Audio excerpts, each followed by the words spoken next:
Well, thank you, everybody, for coming out. We've really wanted to come together today and kind of just talk about what we've learned over the last couple months here at Accelerated, and really talk about what's happening in Kern County with our testing, what's happening in California with the testing, and kind of an ER physician entrepreneur perspective on what's going on, and kind of what we think the approach should be going forward. And Dr. Masihi and myself have been dealing with this as you have. I'm sure you guys are working from home, you're sheltering in place, you're isolating yourself, and we want to talk about if that still makes sense. So we want to kind of take everything we've learned and throw it against the backdrop of who we are. You know, we both have had extensive classes in microbiology and biochemistry and immunology. We've studied this for each of us 20 years, and we take everything that we're seeing today and we put that against that backdrop and say, does this make sense? Are we following the science? We keep hearing following the science. What is science essentially? It's the study of the natural world through experiment, through observation. So that's what we're doing. We're studying the disease around us. We're making observations. We're doing testing, experiments to figure out exactly what's going on. And so this has caused some severe disruption for Accelerated, as we have people coming in 7 in the morning till midnight. We're reporting to the health department. We're calling patients back. And at the same time, our volumes have dropped significantly. The hospitals, their ICUs are empty, essentially, and they're shutting down floors. They're furloughing patients. They're furloughing doctors. So the health system has been evacuated in certain places. In New York, the health system is working at maximum capacity. In California, we're really at a minimal capacity, getting rid of our doctors and nurses because we just don't have the volume.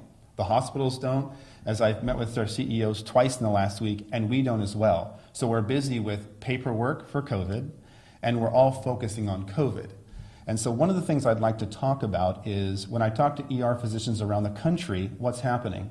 Well, because COVID has become the focus, people with heart disease, people with cancer, hypertension, and various things that are critical are choosing not to come in based on fear.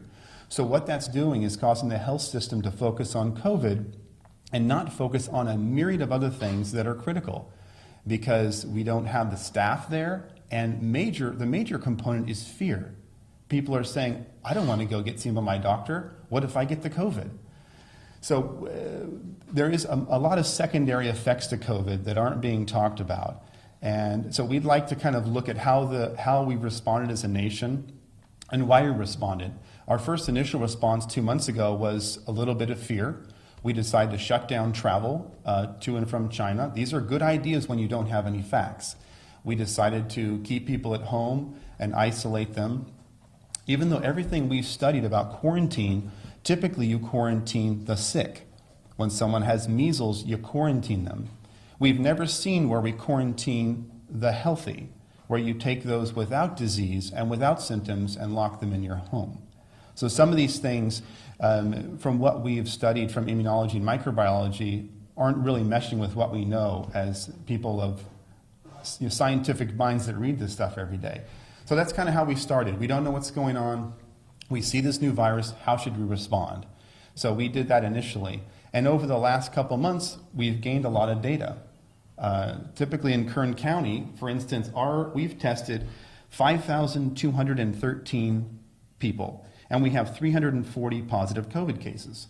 Well, that's 6.5% of the population, which would indicate that there is a widespread viral infection, similar to flu. We think it's kind of ubiquitous throughout California. We're going to go over those numbers a little bit to kind of help you see how widespread COVID is and see how we should be responding to it based on its prevalence throughout society, or it's the existence of the cases that we already know about. So if we look at California, these numbers are from yesterday. We have 33,865 COVID cases out of a total of 280,900 total tested. That's 12% of Californians were positive for COVID. So we don't, the initial, as you guys know, the initial models were woefully inaccurate. They predicted millions of cases of death, not of prevalence or incidence, but death. That is not materializing. What is materializing in the state of California is 12% positives. Well, if we have 39.5 million people. If we just take a basic calculation and extrapolate that out, that equates to about 4.7 million cases throughout the state of California, which means this thing is widespread. That's the good news. We've seen 1,227 deaths in the state of California with a possible incidence or prevalence of 4.7 million. That means you have a 0.03 chance of dying from COVID-19 in the state of California. 0.03 chance of dying from COVID in the state of California. Does that necessitate sheltering in place? Does that necessitate shutting down medical systems? Does that necessitate people being out of work? So that's California, and that's. I also wanted to mention that 96% of people in California who get COVID recover with almost no significant sequelae or no significant continuing medical problems. So those are important statistics for the state of California. 2 months ago, we didn't know this. So I'm going to bring it to light now because we're sharing our own data. This isn't data filtered through someone. This is our own data. We found 6.5%, and then California has found 12%. So the more you test, the more positives you get, the prevalence number goes up, and the death rate stays the same. So it gets smaller and smaller and smaller. And as we move through this data, what I want you to see is millions of cases, small amount of death. Millions of cases, small amount of death. And you will see that in every state. And since we're talking about following the science, we're going to follow the statistics and follow the science. So I want to look at New York State. They've been in the news a lot, right? And their numbers are critical. Let's go over their numbers. Cases of COVID as of yesterday, 256,272 cases in New York State. Not New York City, New York, the entire state. They did a total of 649,325 tests. That's 39% of New Yorkers tested positive for COVID-19. That's their ratios. This is public data online. You can all look it up. So if they tested the whole state, would we indeed have 7.5 million cases? We don't know. We will never test the entire state. So we extrapolate out. We use the data we have because it's the most accurate we have versus a predictive model that have been nowhere in the ballpark of accurate. So how many deaths do they have? 19,410 out of 19 million people, which is a 0.1% chance of dying from COVID in the state of New York. And they have a 92% recovery rate. If you are indeed diagnosed with COVID-19, 92% of you will recover. So we're seeing millions of cases, small amount of death. Millions of cases, small amount of death. And the reason I'm making that point is because we're going to compare this to flu and say, is this significantly different from influenza A and B? And if not, why has our response been what it is? USA, this is a big one for us. 802,590 cases as of yesterday. We've tested over 4 million. If you guys have studied globally what's happening, that's double what any other country. Germany's at 2. I realize their populations are lower, but the fact that we were able to ramp up and do 4 million is pretty impressive, which gives us a 19.6% positive out of those who were tested for COVID-19. So if this is a typical extrapolation, 328 million people times 19.6 is 64 million. That's a significant amount of people with COVID. It's similar to the flu. If you study the numbers in 2017 and 2018, we had 50 to 60 million with the flu. And we had a similar death rate. The deaths in the United States were 43,545. Similar to the flu of 2017, 2018. We always have between 37 and 60,000 deaths in the United States every single year. No pandemic talk, no shelter in place, no shutting down of businesses, no sending doctors home. That's from the flu, by the way, just to clarify.